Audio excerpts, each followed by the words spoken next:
মা, জমিদার বাড়িতে তো আয়োজন কিসের? ও মা, তুই ভুলে গেলি নাকি? পরশু যে রথ, তারই আয়োজন চলছে।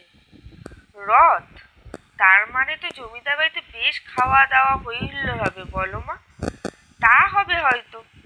কতদিন পেট পুড়ে কিছু খেতে পাই না, খিদেই যে বড় কষ্ট হয়। ওরা আমাদের নিমন্ত্রণ করবে না মা? কাঁদো কাঁদো শুধু অপর্ণা বলল, দূর বোকা, ওনারা যেসব মান্যিগণ্যি লোক, আমাদের নিমন্ত্রণ করা ওনাদের সাজে না।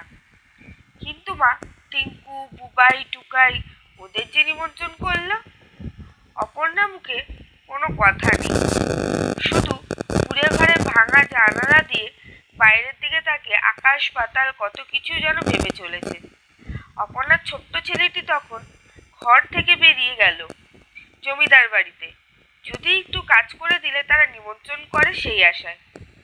গিন্নিমা, ও গিন্নিমা। কি রে নন্দ, আমি কোনো কাজ করে দেব? না না, তোকে কোনো কাজ করতে হবে না, তুই এখন বাড়ি যা। নন্দ বাড়ি ফেরার সময় বারবার পিছু ফিরে তাকালো, যদি গিন্নিমা তাকে নিমন্ত্রণ করে সেই আশায়।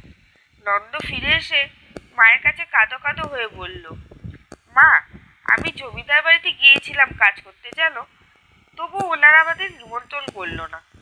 অপর্ণা তখন ছেলে দুগালে দুটো চড় মেরে বলল, হতভাগা, তুই কেন গেছিস ওই বাড়িতে?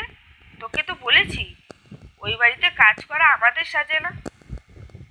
এই বলে অপর্ণা দৌড়ে বারান্দায় এসে নিজের কাপড়ের ছেঁড়া আঁচল দিয়ে মুখ চোখ ঢেকে কাঁদতে লাগলো।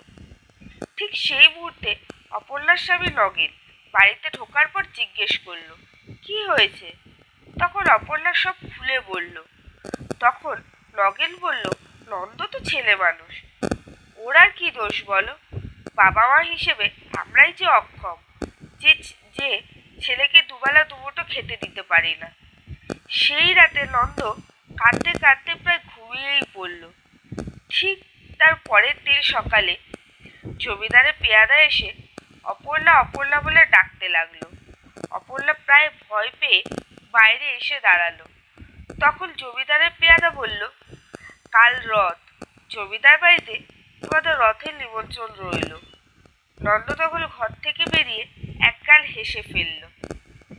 পেট পুড়ে খেতে পাওয়ার আনন্দে ওই ছোট্ট ছেলেটার মুখের একগাল হাসি যেন পৃথিবীর সমস্ত কষ্টকে হার মানায়।